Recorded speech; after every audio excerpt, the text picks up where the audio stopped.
আসসালামু আলাইকুম প্রিয় শিক্ষার্থী, আশা করছি তোমরা ভালো আছো।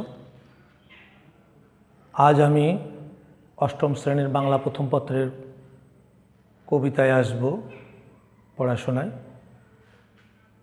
অষ্টম শ্রেণীর শিক্ষার্থীরা, তোমরা তোমাদের খাতা কলম এবং বাংলা প্রথম পত্রের মূল বইটি হাতে নাও।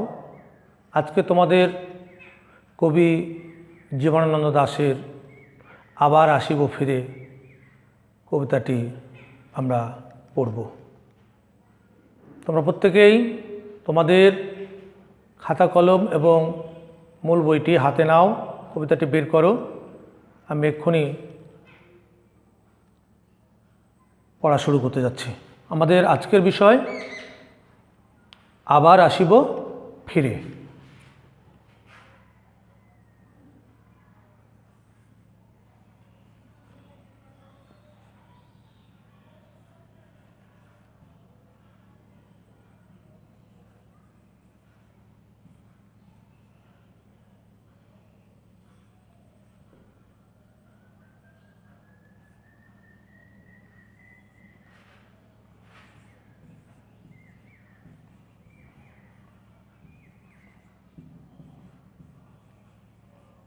কবি জীবনানন্দ দাশ।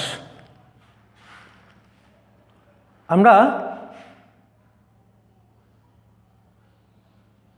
আজকের আলোচনার বিষয়টি জানতে পারলাম বাংলা প্রথম পত্রের অষ্টম শ্রেণীর বাংলা প্রথম পত্রের কবিতা আবার আসিব ফিরে, কবি জীবনানন্দ দাশ। তোমরা সবাই প্রস্তুত হয়ে পড়ো।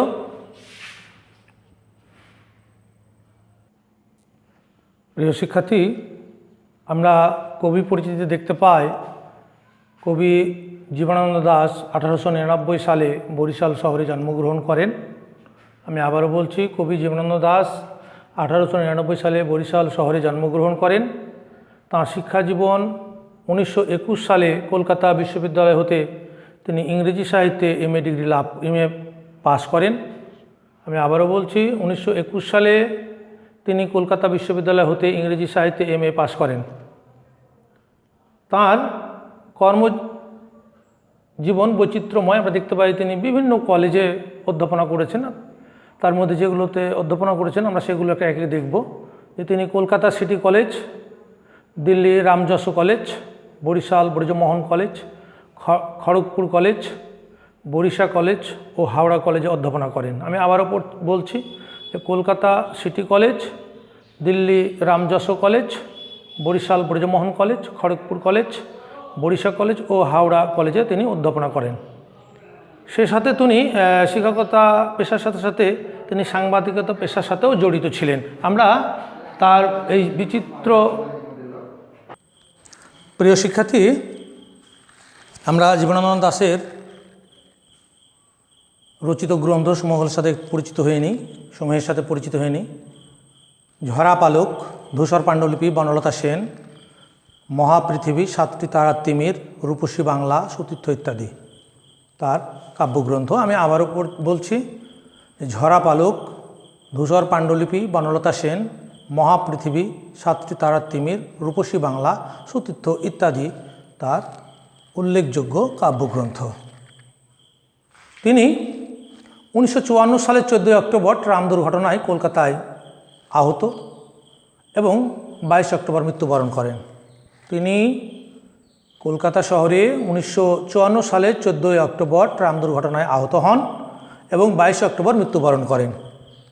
এই ছিল তাঁর পরিচিতি। আমরা এখন চলে আসব কবিতার আবৃত্তিতে। তোমরা মূল বইটি হাতে নাও, কবিতাটি বের করো। আমি আবৃত্তি করছি, তোমরা আমার আবৃত্তি শুনবে এবং নিজেরাও বারবার পড়ে একটু আবৃত্তি করবার চেষ্টা করবে। আবার আসিব ফিরে, জীবনানন্দ দাশ। আবার আসিব ফিরে ধানসিঁড়িটির তীরে, এ বাংলায় হয়তো মানুষ নয়, হয়তো বা শঙ্খচিল শালিকের বেশে, হয়তো ভোরের কাক হয়ে এই কার্তিককে নবান্নের দেশে, কুয়াশার বুকে ভেসে একদিন আসিব এ কাঁঠাল ছায়ায়, হয়তো বা হাঁস হব, কিশোরীর ঘুঙুর রহিবে লাল পাই, সারাদিন কেটে যাবে কলমির গন্ধ ভরা জলে, ভেসে ভেসে আবার আসিব আমি বাংলার নদী মাঠ, ক্ষেত ভালোবেসে জলাঙ্গির ঢেউয়ে ভেজা বাংলারে করুণ সবুজ করুণ ডাঙায়। হয়তো দেখিবে চেয়ে সুদর্শন উড়িতেছে সন্ধ্যার বাতাসে, হয়তো শুনিবে এক লক্ষ্মী পেঁচা ডাকিতেছে শিমুলের ডালে, হয়তো খইয়ের ধান ছড়াতেছে শিশু এক উঠানের ঘাসে, রূপসার ঘোলা জলে হয়তো কিশোর এক সাদা ছেঁড়া পালে, ডিঙা বাই রাঙা মেঘ সাঁতরাই অন্ধকারে আসিতেছে নেড়ে, দেখিবে ধবল বক আমার এই পাবে তুমি ইহাদের ভিড়ে। চমৎকার একটা কবিতা, দেশপ্রেমমূলক কবিতা কবির। এই কবিতায় বাংলার প্রকৃতি, বাংলার পাখপাখালি, গাছপালা, এগুলোর মাঝে নিজেকে আবিষ্কার করবার, প্রকাশ করবার উনি চেষ্টা করেছেন। আমরা এখানে দেখতে পাচ্ছি তিনি মৃত্যুর পরে এই পৃথিবী ছেড়ে চলে গেলেও তার আকাঙ্ক্ষা যে তিনি এদেশের মাটিতে আবার ফিরে আসবেন, বিভিন্ন রূপে শঙ্খচিল শালিকের বেশে আসবেন, অথবা কার্তিকের নবান্নের সেই কাক ডাকা ভোরে উনি ভেসে আসবেন কুয়াশার সেই ভেজা কাঁঠাল ছায়ায়, কিংবা কিশোরী ঘুঙুরের মাঝে হয়তোবা হাঁস হয়ে, কখনো বা সেই হাঁসের কলমির গন্ধ ভরা জলে ভেসে ভেসে তিনি ভেসে আসবেন বাংলায়। তিনি চিরসবুজ শ্যামলে ভরা এই দেশের প্রকৃতিতে বারবার ফিরে আসার ইচ্ছা প্রকাশ করেছেন। তিনি অতি নগণ্য সুদর্শন, অর্থাৎ গোবরে পোকার মধ্যে আমাদের খুঁজে পাবার কথা বলেছেন, অর্থাৎ আমরা তাকে ইচ্ছে করলে সেই গোবরে পোকার মধ্যেও খুঁজে পেতে পারি, কিংবা সেই লক্ষ্মী পেঁচা, অথবা উঠোনের শিশু, কিংবা রূপসার সেই জলে সাদা ছেঁড়া পালে যে শিশুটি, যে কিশোরটি ডিঙা বায়, তার সেই সাদা ছেঁড়া পালের সেই নৌকার মধ্যেও আমরা তাকে খুঁজে পেতে পারি। কবি সন্ধ্যের বেলা বকের শাড়ি যখন নিজ নীড়ে অর্থাৎ বাসায় ফিরে আসে, তার মাঝেও ফিরে আসার কথা বলেছেন। কবির এই আকাঙ্ক্ষা, এই ইচ্ছা, এই চেতনা বোধ, তার পরম দেশপ্রেমের সুস্পষ্ট একটি ছাপ আমরা দেখতে পাই। কবির সেই ইচ্ছা আকাঙ্ক্ষার প্রতিফলন বাস্তবিক পক্ষে তিনি তার এই কবিতার মাঝে আজও বেঁচে আছেন, তার সেই ইচ্ছার প্রতিফলন ঘটেছে। কাজেই আমরা এই কবিতাটি বাড়িতে বারবার পড়ব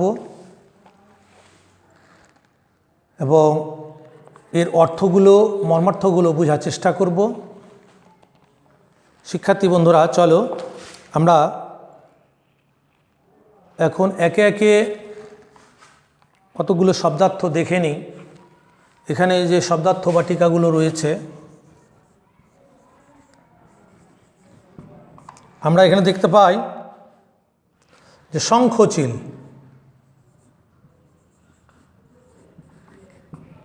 শঙ্খচিল, এই শঙ্খচিল হচ্ছে এক ধরনের সাদা চিল।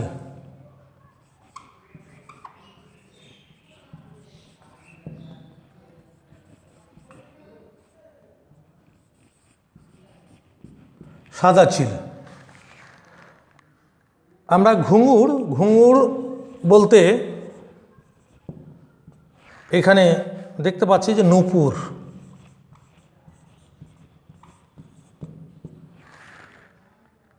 এক ধরনের পায়ের অলংকার। এরপর আমরা ডাঙা দেখতে পাই, যেখানে বলছে শুকনো জায়গা।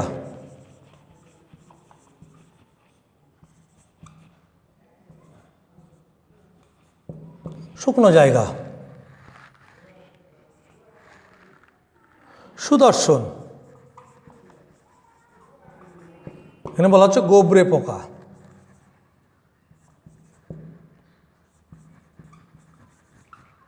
বা গুবরে পোকা।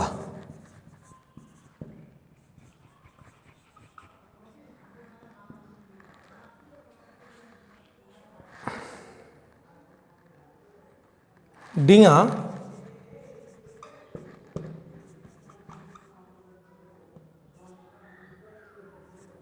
ছোট নৌকা।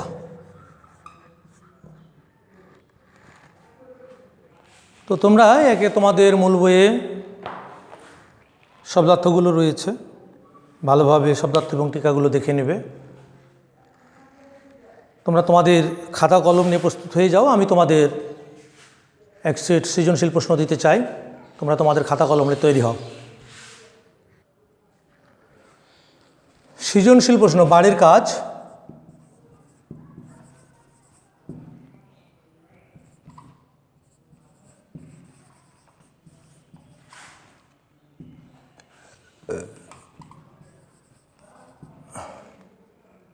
সৃজনশীল প্রশ্ন, উদ্দীপকটা লিখে নাও।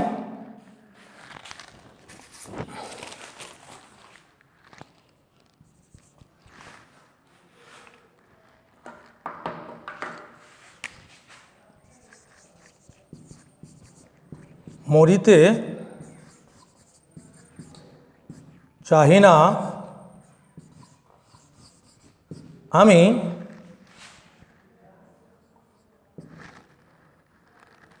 সুন্দর ভুবনে।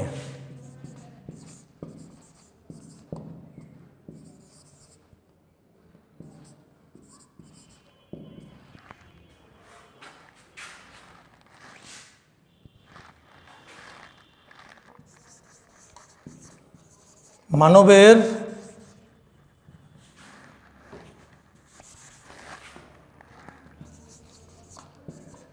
মাঝে আমি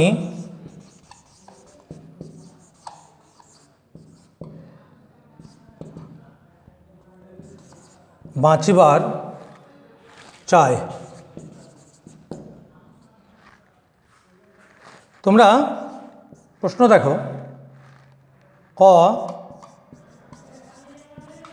সুদর্শন কি? খ, কুয়াশার বুকে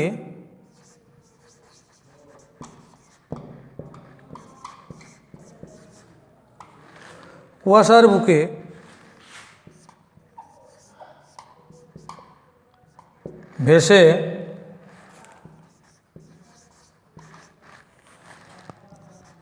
একদিন আসিব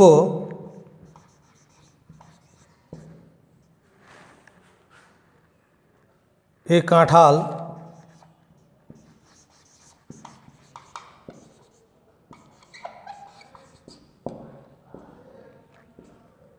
ছায়ায়।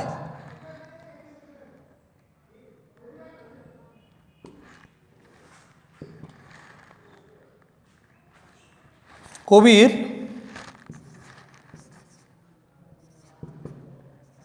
এই আকাঙ্ক্ষার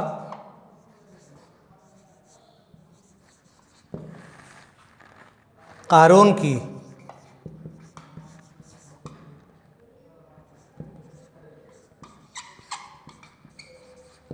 ব্যাখ্যা করো।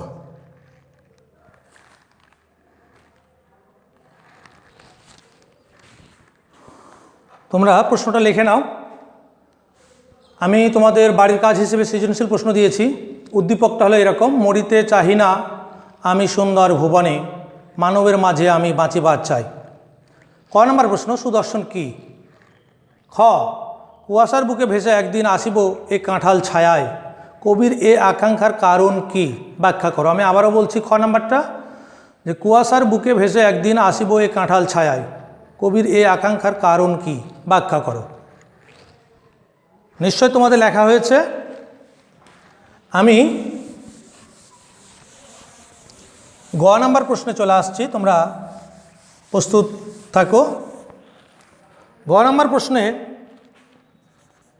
আমরা দেখতে পাবো যে উদ্দীপকের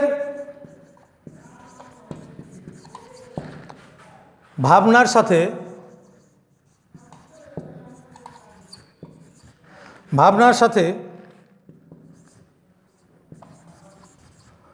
আবার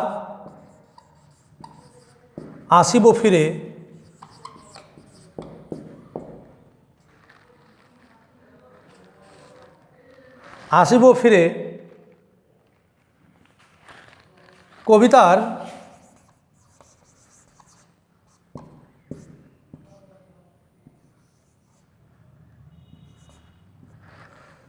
কবিতার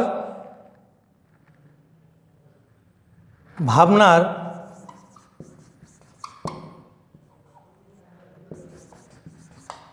মিল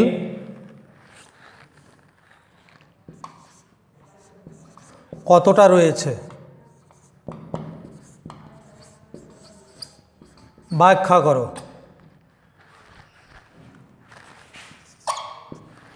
ঘ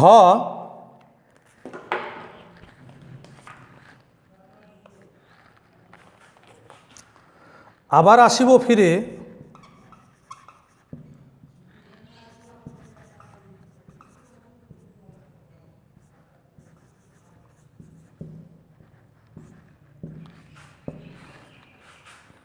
কবিতায়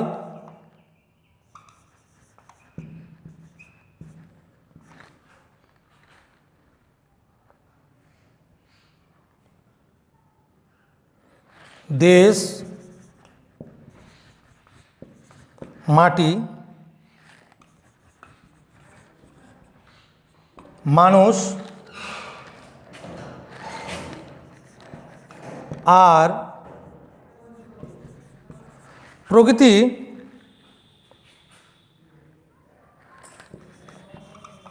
একই ধারায় উৎসারিত।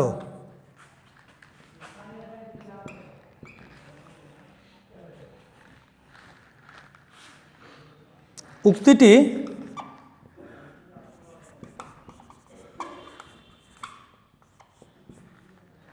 বিশ্লেষণ করো।